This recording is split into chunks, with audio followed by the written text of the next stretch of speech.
creating value within networks should be rewarded, and DAOs will coordinate the value reward within crypto networks, enabling new income earning opportunities.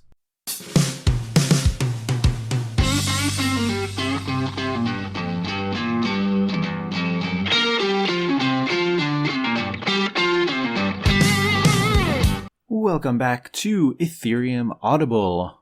I'm Yoshua Zlatogorsky, and this is where we read the best in the Ethereum ecosystem and the Web3 ecosystem. We've been going through the different parts that make up Ethereum 2.0, the merge, sharding, rollups, and we will be getting back into that soon. But today I wanted to take a little detour, take a little break, touch on a completely different topic, and that will be the future of work and DAOs and crypto networks. And I wanted to kind of change topics, change vibes, because one, it's just good to change things up, and two, there's a lot going on in Ethereum and in Web3, and I'd like you to be aware of what's going on and the different thought leadership pieces that are being written out there in real time. In education, this is called interleaving, where we bring in different concepts from different perspectives, and that ensures that these topics stay in your mind and your memory for longer. So there's also an educational and a memory benefit to kind of changing things up. But I also think there's just a fun aspect. And so today we are going to be reading The Future of Work is Not Corporate, It's DAOs and Crypto Networks by Ben Schecter, and this was published in Future, which is A16Z's publication.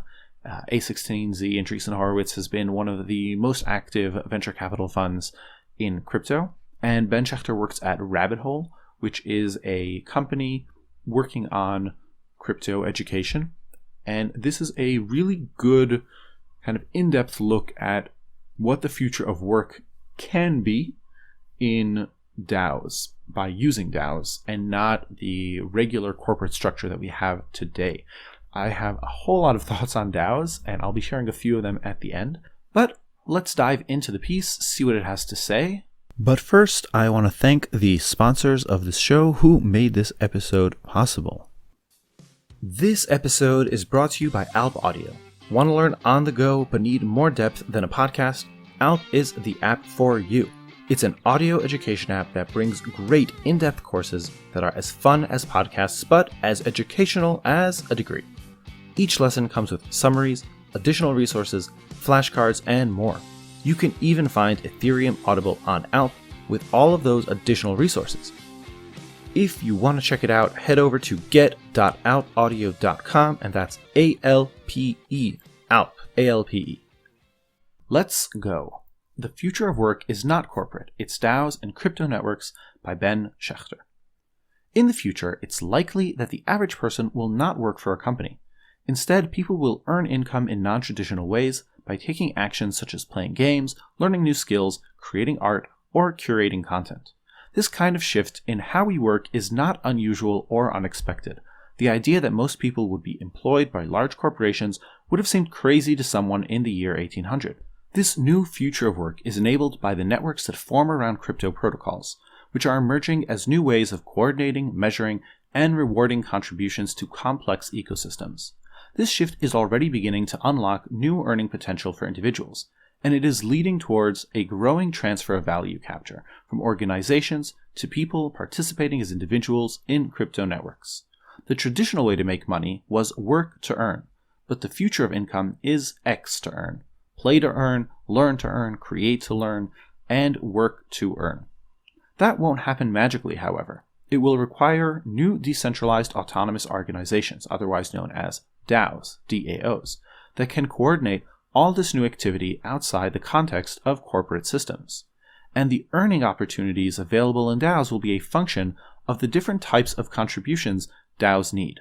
This article offers a framework for understanding the options that will be available in the future of work. The limits of companies as coordination mechanisms. First, we need to explain the shortcomings of existing earning models. Traditional corporate employment is rapidly becoming outdated as a means for coordinating activity in the information age. We already see this in the emergence of alternative forms of earning, such as influencers, contractors, creators, gig economy participants, and more. These ways of earning don't necessarily feel like work, quote unquote, but they are all examples of people participating as individual value providers in complex networks and earning income for their contributions. However, these non-traditional opportunities are limited in number, and when available, often under-reward a contributor's value. That's because these jobs are still based in a Web 2 paradigm, in which corporations continue to control the business model. Increasingly, traditional corporations have orbital stakeholders, or participants that blur the line between internal and external members of the organization. Consider Apple and the developers that create App Store apps, YouTube and creators, or Uber and their drivers. Participants are contributing to companies' bottom line from the outside, but companies are having a difficult time aligning incentives with these stakeholders. As companies grow, they're no longer able to maintain a sustainable relationship with these orbital network participants. The relationship between the company and the participants turns zero-sum, and in order to maximize profits, the company begins to extract value from these participants. This, according to Christensen, is why decentralization matters. The model of a company having strict boundaries between internal and external may have made sense in the industrial age, but in the information age, this model leads to misaligned incentives and unsustainable extraction. In our world of complex information and orbital stakeholders, companies are no longer suited to help us coordinate our activity. Crypto networks create better alignment between participants, and DAOs will be the coordination layer of this new world. DAOs as a new coordination layer. DAOs will eventually replace the traditional model. A DAO is an internet-native organization with core functions that are automated by smart contracts, and with people who do things that automation cannot, for example, marketing or software development. In practice, not all DAOs are decentralized or autonomous, so it is best to think of DAOs as internet-based organizations that are collectively owned and controlled by its members. Though it is still early in the evolution of DAOs, they are no longer just a hopeful concept. They are real organizations managing billions of dollars of capital, providing real products and services to millions of people, and creating a new way for people to earn income. And there is a nice overview of the current DAO landscape by Cooper Turley, and there will be a link to that. DAOs come in many different shapes and sizes. There are DAOs that govern crypto protocols, and DAOs that make venture investments, and DAOs that provide services to other DAOs, DAOs that purchase NFTs, and many more. But across all DAOs, there are a few common threads that differentiate them from traditional organizations. These are generalizations, so please note they vary based on specific instances. A traditional organization has centralized decision-making, it has permissioned ownership, it has hierarchical structure, the information flows are private and gated, and the IP is closed source, versus a DAO where the decision-making is collective, the ownership are permissionless, the structure is flat or distributed, the information flows are transparent and public, and the IP is open source. These elements that distinguish DAOs from traditional organizations are actually what enable DAOs to have a more symbiotic relationship with their stakeholders and participants. DAOs function as open economies, encouraging value to be accrued wherever it is provided, not based on an arbitrary legal border. From Christensen's article mentioned earlier, quote, "Crypto networks use multiple mechanisms to ensure that they stay neutral as they grow, preventing the bait and switch of centralized platforms. First, the contract between crypto networks and their participants is enforced in open source code. Second, they are kept in check through mechanisms for voice and exit. Participants are given voice through community governments, both on-chain via the protocol and off-chain via the social structures around the protocol. Participants can exit either by leaving the network and selling their coins, or in the extreme case by forking the protocol." End quote. The structure of a DAO is inherently open and accountable, a forcing function to share value with the participants who create it. Otherwise, other DAOs will outcompete them, or their participants will leave for other opportunities. In fact, the best DAOs have been the ones that have rewarded their participants, serving as the basis of the ownership economy. This emergent positive sum dynamic is the foundation of the X to learn, earn trend that will shape the future of work. The future of work is a DAO. To better understand the options that will be available to people, we must explore the anatomy of a DAO. DAOs as open economies will power the X-to-earn trend, which will make work more flexible, fluid, and playful than the 9-to-5s we are accustomed to. The openness of these crypto economies will allow people to participate in several DAOs and crypto networks, mixing and matching different income streams and ownership returns. Remember, the best DAOs are distributing ownership to their participants through their own native token.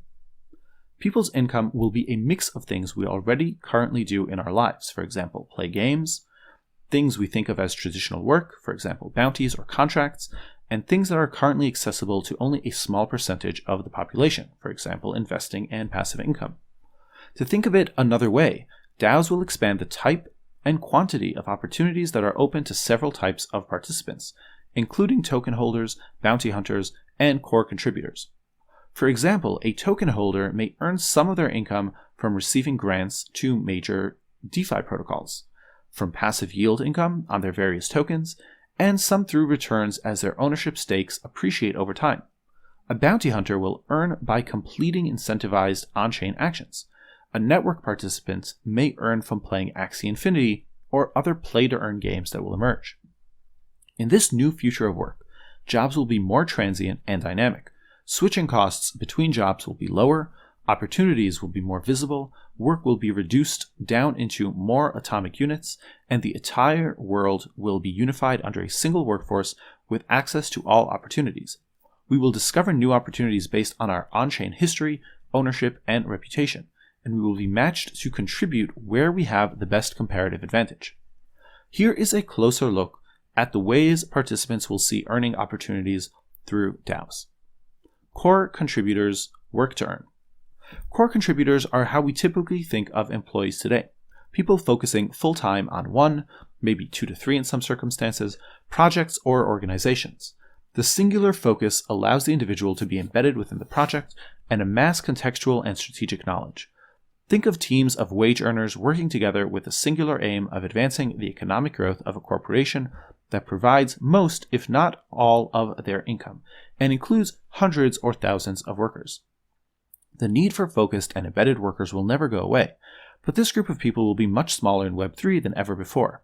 Software and smart contracts, to an even larger degree, enable small groups of people to create outsized impacts.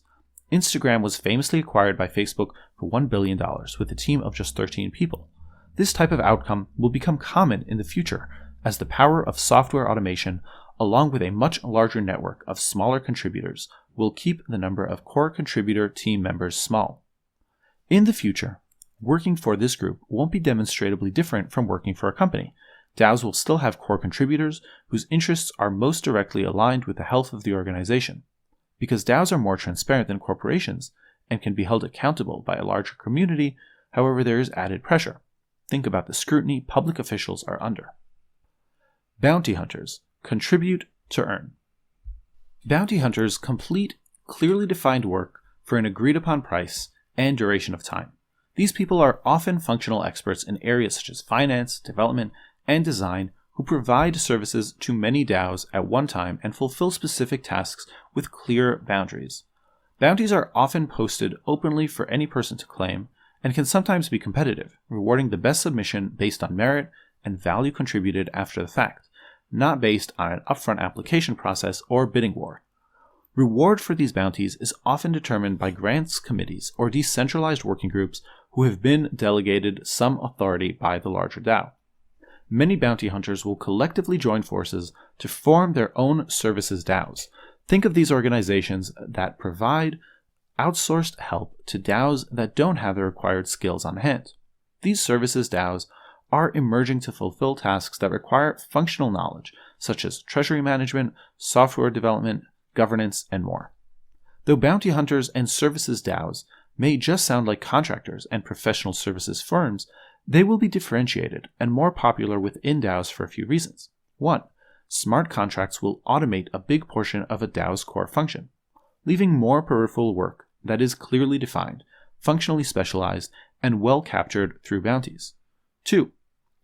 DAOs will deliberately try to push work to the peripheries to maintain decentralization and avoid large hierarchies. and bounties create a sustainable way to do that. 3. The transparency of DAOs will make the coordination costs on bounties lower. Network participants. Participate to earn. This is the newest and perhaps most exciting part of the future of work. Within any given DAO, this is where the majority of people will fall. Networks gain strength with more activity and additional participants.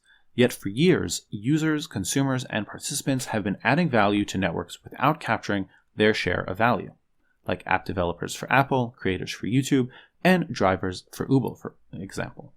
Functioning more like open economies than closed organizations, DAOs will reward each individual contributor based on the value it provides, regardless of who it comes from. This means that everyday actions that are valuable to a network will be turned into income-earning opportunities. Nearly every single person will earn some income from simply living their lives online, using products, and participating as a user. For people receiving compensation for their own participation in networks, earning an income will feel a lot like a game. A few categories are already starting to emerge in this exciting space. Play to earn. Play to earn is a new type of gaming model that rewards players for playing and achieving within a game. The traditional gaming model involves a one-sided transfer of value towards the game creators or platforms, whereas play-to-earn games reward users as well. Play-to-earn games function like an economy. Players provide labor, their time and energy, and capital, often purchasing NFTs to participate in the game, and are rewarded with fungible tokens for their achievements and progress within the game.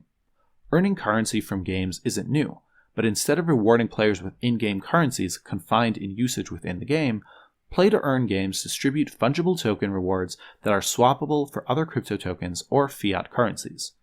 This means that video game players can literally pay their bills through their in-game achievements, particularly for people in countries with lower wages and living expenses. This phenomena is already a source of income for millions of people, most notably through Axie Infinity. Axie is a popular blockchain game in which players buy pet NFTs, breed them, battle with them, and trade them. These actions occur in the game, but each user actually owns the Axies they purchase or create. The game has exploded in popularity over the last few months, earning over 200,000 ETH in combined revenue in July and August.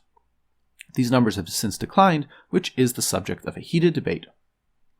This explosive growth is attributable to the incentive alignment between Axie and its users, which Axie describes in the following way, quote, Axie has a 100% player-owned real money economy.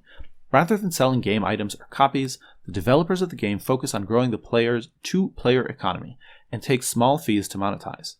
Axies are created by players using in-game resources, SLP and AXS, and sold to new or other players.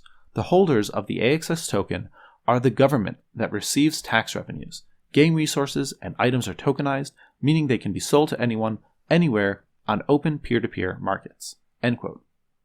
Axie has blazed a path for play to earn, and more importantly, has opened people's eyes to the larger X to earn trends, showing how people can earn income by contributing to a network. Learn to earn. Learn to earn is a new education model in which instead of paying to learn, a person is actually compensated for demonstrating that they have learned something. This is possible when the skill, knowledge, or information that a person learns adds value to a network, and that network is therefore willing to subsidize the learning. On Rabbit Hole, where I work, crypto protocols pay for quests, which incentivize users to complete specific actions on-chain. When users complete these actions, they earn rewards that are supplied by the protocol. Whereas bounty hunters are generally contributing to building the protocol, these on-chain actions tend to be about participation within the protocol. This new positive-sum interaction helps all parties. Users learn a new skill or way to use crypto and earn tokens for it, crypto protocols gain new, knowledgeable users, and Rabbit Hole gets a percentage of revenue for facilitating the interactions. This new model is akin to Google sharing some of their advertising revenue for learning about a new product, or a university paying you because you strengthen their alumni network. In both situations, you are providing value to a network and not being rewarded, but now you can be. Rabbit Hole has distributed over $750,000 in rewards since launching, paid by some of the largest protocols in crypto, for example Uniswap, Aave, Compound, The Graph, Pool Together, and Polygon. Though this space is early, the potential for learn-to-earn rewards is enormous. if you consider the revenue that is generated from education and advertising that is not currently captured by users. Create to earn. Crypto has created new wealth and digital scarcity, which has paved the way for an NFT market explosion over the past few months. This has opened up opportunities for artists across the world to make a living or even generational wealth in some cases. But this is not that functionally different from any artist being paid for their work when it is successful. What is more interesting is creators being paid for their value add to networks, beyond the individual profits they make on their own work. For example, NFT marketplace SuperRare recently airdropped 15% of its tokens to early users, collectors, and artists on their platform to acknowledge the role that these value creators played in their early network success. Audius, a decentralized protocol for music streaming, allows creators to earn tokens for uploading music and curating playlists. Audius has given creators ownership stake in the network as a result of the value they are bringing. Token holders. Invest to earn. The ability to invest in high-growth opportunities will be democratized to anybody with an internet connection and a crypto wallet. In a world where every network has a token, tokens are earned for participating in networks, and the ability to purchase tokens is permissionless. Every single person becomes an investor. Investments will turn into a major source of income for an increasingly large portion of the population. Not every investment will appreciate, but individuals will have access to opportunities that were previously reserved for a select few, and a whole class of income-earning opportunities will be unlocked. What is needed to enable DAOs and the future of work? X-to-earn opportunities only become mainstream if DAOs become mainstream. DAOs show a lot of promise, but they are still early and have a long way to develop until the future of work is realized. In a recent survey of 422 DAO participants conducted by Gitcoin and Bankless, less than 45% of respondents said that DAOs are their primary source of income. For DAOs to truly become the center of work, we need to develop infrastructure, tools, and systems that can support DAOs and their members. Coordination tools. Most DAOs are currently relying on a mix of Web 2 software that was not made for DAOs, or Web 3 software that is incredibly young. In both cases, DAOs' needs are not being fully met. DAOs have an incredible potential to harness the power of decentralized networks and people's collective intelligence, but they will need better software tools to coordinate. DAOs will need tools that support governance, for example, Snapshot and Orca, software collaboration like Radical, treasury management like Parcel, Multis and Gnosis, discussion like Discourse, and access like Collabland, and more. Especially relevant to this essay, one interesting area where new solutions are needed is rewarding contributors. DAOs do not have a CEO or an HR department to decide who should get paid for what. So new decentralized ways are needed to determine how much value a person contributes and what they should be paid for it. A few early but interesting solutions include having colleagues determine each other's rewards, and using an algorithm to create a contribution graph and calculate rewards. Reputation systems. DAOs are open and permissionless, but still need new ways of determining who to trust, collaborate with, and reward. The traditional company solution is to conduct extensive interview process, but these run opposite to the ethos of a DAO. Further complicating matters is that many of the people involved in DAOs are pseudonymous. In this new world, DAOs need a new way to figure out who to allocate scarce resource towards. This highlights the need for on-chain reputation systems. On-chain reputation systems will capture our actions that occur on blockchains, our contributions to DAOs, our governance voting history, our token holdings, and more. Ultimately, reputation systems will use these on-chain actions to make predictions about how we will act in the future, to make determinations about who is trustworthy, credible, and aligned. On-chain reputations will replace the way companies currently use credentials, resumes, and interview processes. However, there are many privacy and security concerns regarding tracking a public ledger of actions tied to a person's identity. Right now, blockchain identity largely revolves around addresses, but for these reputation systems to become viable, we will need much stronger decentralized identifier solutions and identity management. Caveats on creating value and possible pitfalls. It is unclear in the long term how much income can be earned through these outlets, X to earn does not mean every single person will be able to make art and play video games for a living. X to earn is about rewarding value where it is created. DAOs make these non-traditional paths more sustainable and available for more people, but the market will not reward everyone. Market dynamics are still relevant, and to be rewarded, you will need to provide value. Creators will need to find audiences, game players will need to achieve outcomes, and bounty hunters and contributors will need to create an impact. However, the ongoing debate around the sustainability and magnitude of certain earning opportunities does not take away from the thesis of this essay.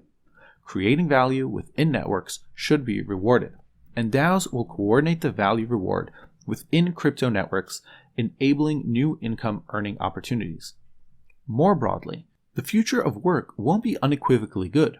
As with any major technological shift, there are often positives and negatives. Crypto and DAOs, more specifically, will result in the same. Here are some areas to watch. Competitiveness and disparities. Measuring and rewarding all contributors to a network will lead to a more meritocratic allocation of resources. The flip side of meritocracy is a world in which DAOs actually increase the power laws that Web 2 economies have previously demonstrated. On Spotify, for instance, the top 1.4% of creators make 90% of royalties. Further, truly global workforces with lower switching costs only increase these competitive dynamics. How will people reconcile increased discrepancies in outcomes if DAOs exacerbate this trend? Cognitive overload. There are limits to how much the human brain can process. Dunbar's number is a notorious limit for how many social relationships the human brain can manage. But DAO's number is the DAO version of that. How many DAOs can a person be meaningfully involved in? Each subsequent DAO involvement is an increase in the processing power needed to maintain context and awareness of everything going on. DAO tooling for communication and collaboration will attempt to mitigate this, but people may struggle with the extra overload. Disconnectedness. On one hand, DAOs allow people to choose how they work and associate with communities where they are value aligned. On the other hand, by reducing much of work into atomic units and purely financial incentives for actions, we risk reducing people's meaning to purely financial rewards. We risk turning work into discrete, meaningless tasks where labor is reduced down to a commodity service. There is a common trope that the future is already here, it just isn't evenly distributed. That is certainly the case with DAOs and the future of work. Every day, more people are joining DAOs and jumping into Web3 full-time. DAOs are growing quickly and have an enormous need for talent to help them achieve their missions. Whether it's full-time or part-time, there are ways to work, learn, and get involved. Use Station to find Web3 opportunities, enter the Mirror Right race, curate on Yup, vote on a proposal on Snapshot. The future of work is emerging, and it will go in unexpected and fascinating directions. Thanks to Brian Flynn, Jesse Walden, and all the others mentioned for their inspiration through conversations and afar. Okay, so that was The Future of Work is Not Corporate, It's DAOs and Crypto Networks by Ben Schecter. And this is a really well-written piece. It's broken out properly. It's structured properly. There's a lot of good arguments here. And I think it's a really great starting point for getting the discussion going on DAOs, which is why I wanted to read it. And what I want to do here is I'll start with the quote from this article that I really believed in, that I really agreed with.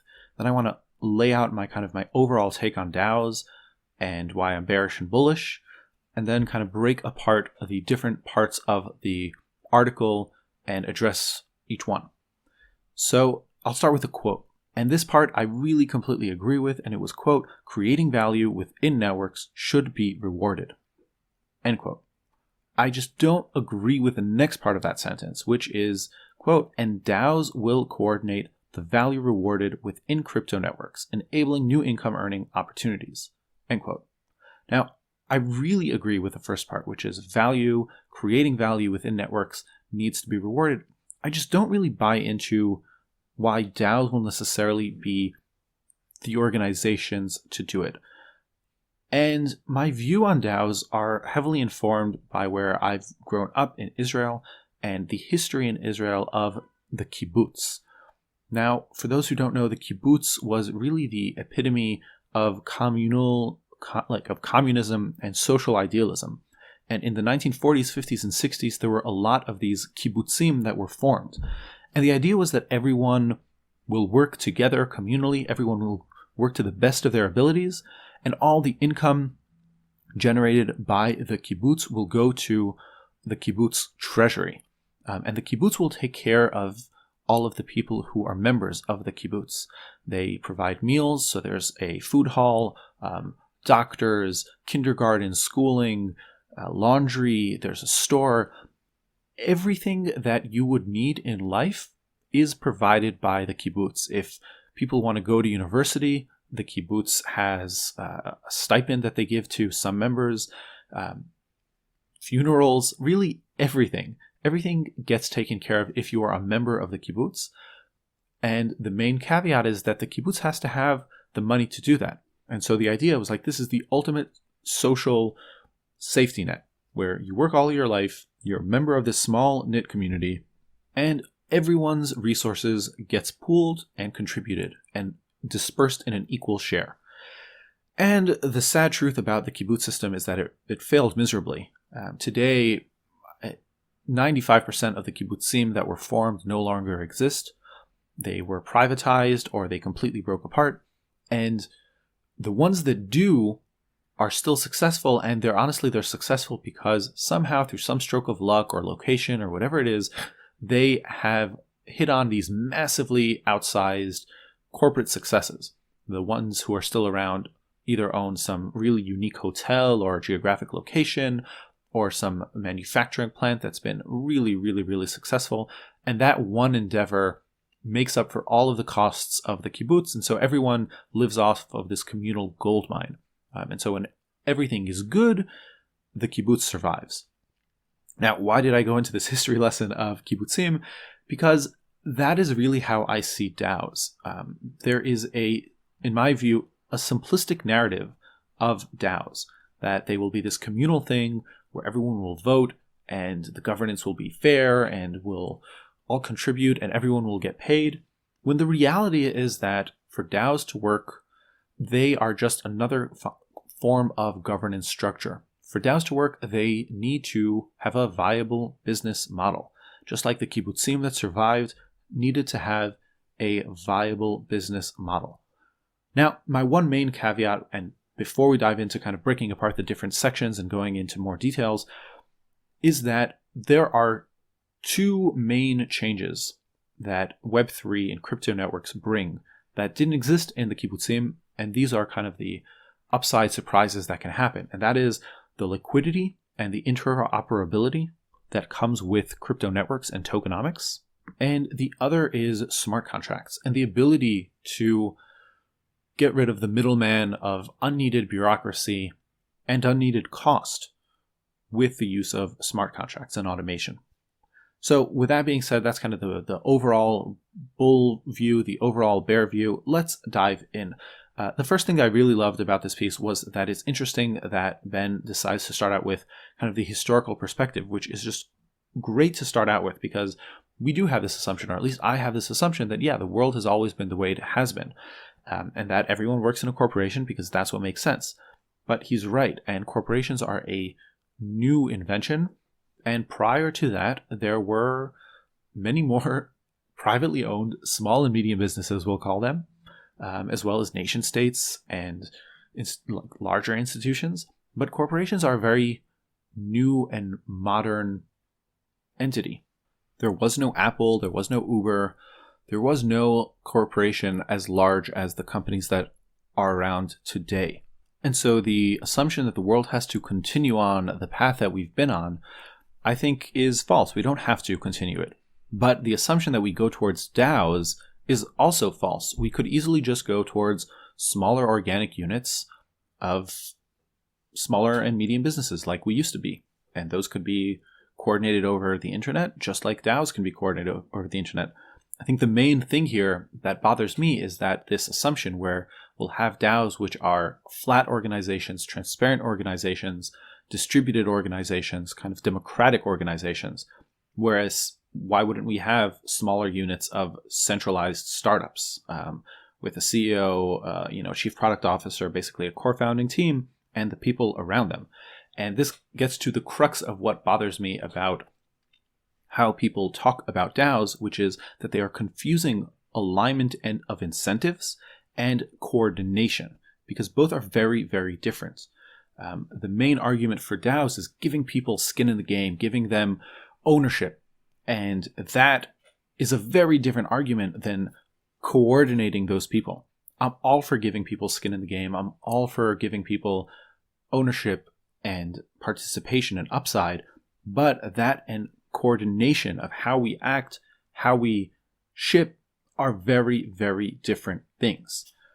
Now, there's another aspect of giving people ownership that I think isn't talked about enough, and that is that today we are in a crypto bull market. Anyone can create a token, ship a token, and get users because we're in a hype cycle. And so everyone is willing to buy into the future prospects of a token.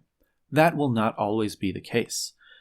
There will be tokens that will collapse in value to zero, just like there are startups, actually the majority of startups, that collapse in value to zero. And so today, when new money is so easily available, it's easy to reward people with ownership and a future stake in your DAO, in your company, without being incredibly, incredibly dilutive. That's not the case in a down market.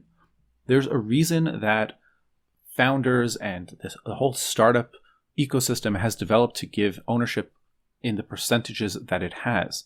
And that's simply because you can't afford to continue to give out dilutive capital. And the irony is that when you're getting off the ground, when you're in early days, capital is the cheapest. Basically, the ownership stake you're giving is at the lowest price per share that you'll ever have. As you grow, that price per share increases, but there's the chicken and egg problem where you need to incentivize people from the early days with more capital because you have less value in your share price. And so today in DAOs, people are willing to speculate. They're willing to get a bankless token or a rabbit hole token or whatever token it is because they think there will be price appreciation. But in the future, that will not be the case, in which case you will have to incentivize people much, much, much, much more. That's also already the case today in startups, where a lot of employees don't want more equity. They want cash. They want dollars. And this is something that I think people who discuss DAOs often forget, where people just want to get paid. They don't want ownership. They just want money. Now, this is where interoperability can really play a large role, because you can take whatever token and immediately head over to Uniswap or SushiSwap and trade it into dollars, which is fantastic. And that is much more beneficial than the startup system. But it's still a problem where you have to give up a lot of equity early upfront, and that's not a currency that necessarily everyone wants, especially in a down market. And this goes also into something that people aren't understanding just about who is participating in the ecosystem. Today, people who participate in DAOs are the early adopters. They are the people who have incentives that are aligned with the crypto and Web3 revolution. So they're willing to either take a cut in pay or work for this random token, assuming that it'll appreciate and analyze and be involved. That's not the case when you cross the chasm to the main market. Those people aren't as aligned. They just want to make money so that they can support their family. This point of figuring out how to align incentives and ownership with a part of the community that isn't the early adopters, I think hasn't been given enough thought. The Web3 community really just assumes everyone will want ownership, when that's not the case. People want to play games. They don't want to earn in games. They just want to play games. People who drive for Uber, sure, maybe they were happy to get Uber stock, but they really just wanted to make money at that moment. And so there is a lot here to be said about the kind of people who participate in the ecosystem now versus the ones who will be there in the future. Now, let's go into a little bit of the specific points raised about what a DAO is. The first point is on how DAOs are open and transparent, and the governance is open and transparent. And to be fair, I just don't see how this ever occurs. There are always a group of insiders There's always a circle of people who are more involved, more engaged in the decisions, in the discussions, who bring things to a vote, whether it's people who have purchased more tokens or people who are more involved in the steering committee or whatever it is. This is actually a topic we've touched on in our governance episodes earlier on Ethereum Audible. But there's always an inner circle. There's always side channels and permission chats. And so I don't believe that you can have a completely open and transparent system, nor would you necessarily want to have that. And this is the second point that I don't see discussed enough in DAOs, is that there is a real trade-off between coordination and speed and execution. You can't have both. If you want to have complete transparency, then you have to have a general election every single time, and you have to have a vote counting every single time. And there's a reason why most democratic governments only have an election every 4 years. It's because it's a really, really inefficient process. And so if you want to make decisions quickly and execute quickly, you really can't have the open and transparent system that is being discussed. Essentially, eventually, you'll always have a circle of insiders who are controlling the protocol or controlling the work that the community is doing. And that's not necessarily a bad thing. It's fine. We just have to put that front and center. Now, this comes down to the topic of coordination. And here's where I think there's a lot of potential in the future. And that's coordination with smart contracts. And this could really alleviate a lot of the bottlenecks that small businesses have, whether it's in HR, the middle management, finance, anything like that that can be smart contracted away would be a huge boon to business and getting things out the door and shipping. And a DAO, if it was autonomous, really, that could be very beneficial. But that could also be beneficial to me as a business, I think, not a DAO. But that would be something that would make me change my mind, seeing that coordination layer coming, and that could also alleviate a lot of the governance and coordination problems that I just touched on in terms of speed versus execution. Then we get into the different models and the core contributors, where you have the network participants and the play to earn, the learn to earn. And this is where I come back to the story of the kibbutz, where the DAOs that will be successful will be the ones that have a great product, that have a real business model, and are able to create surplus value.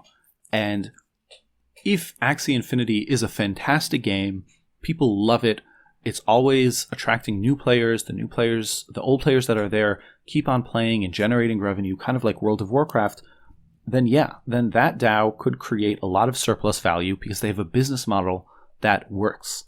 Just like a company that has a business model that works. As it is, learn to earn, play to earn, as business models do not justify their existence for bad products. The learn to earn model that's described in this article is nothing more than an affiliate marketing mechanic, where Rabbit Hole basically acquires users for protocols, and the protocols pay an affiliate marketing fee to Rabbit Hole and the users who are completing the quests. This isn't different at all from Dropbox paying you $5 to invite a friend and teach them how to use Dropbox. It's the same thing, just in Web3. There are other models for learn to earn, I think, that are more interesting, especially when they're built around the liquidity and the interoperability that Web3 brings, but we haven't seen them yet. Play to earn is all the hype now because of Axie Infinity. I also participate in some play to earn games, and I really think there's a lot of potential there, just like I think there's a lot of potential in the learn to earn. But at the end of the day, these are businesses, and they will work when the cost of goods sold, the margin, the customer acquisition cost, all of that works. Without having a good game, without having good game mechanics, none of the play to earn mechanics will work, because the token value is derived by the economies of the game. And it's an open economy, so it's a supply and demand. Without users, the economy drops. And there is a real limit to how much money you can earn in a play to earn game. And it's not as high as we would like to think. And that's simply because the gaming world, it's not as vastly profitable as we like to think about it. there is this meme going around where your take rate is my opportunity that I think Chris Dixon wrote about Web3 games versus Web2 games. The reality is that Activision Blizzard and Take-Two Interactive, they're not 90% software margin businesses.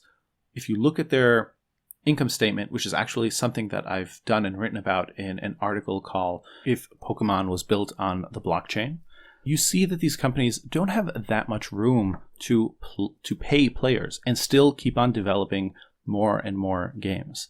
So if you have a kind of a one-shot Axie Infinity that's massively successful and keeps on being massively successful, then there is margin to pay players. But many, many, many games will just not succeed at this mechanism. So there are a lot of kind of surface level, first level thinking around play to earn and learn to earn that I think is missing the main point around DAOs.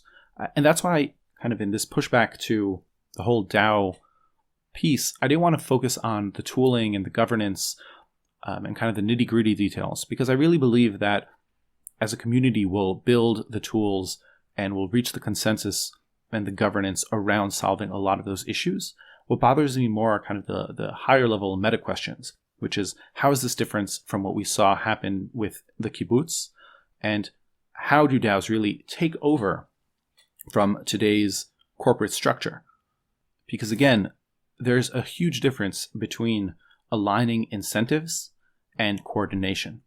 And in many ways, aligning incentives is what Web3 is best at, with the liquidity and the interoperability that it brings.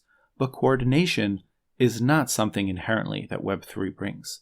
And I could just as easily see a future of smaller distributed teams that are highly focused, highly centralized, that work remote or work together, versus this idealistic future where DAOs will be the future of work. And I would love to hear your thoughts on this. I would love to hear pushback, kind of engagement around this discussion, and thank Ben for writing a great and thoughtful piece. I hope you've enjoyed our little detour from Ethereum 2.0, because we're going to be getting back into that very soon.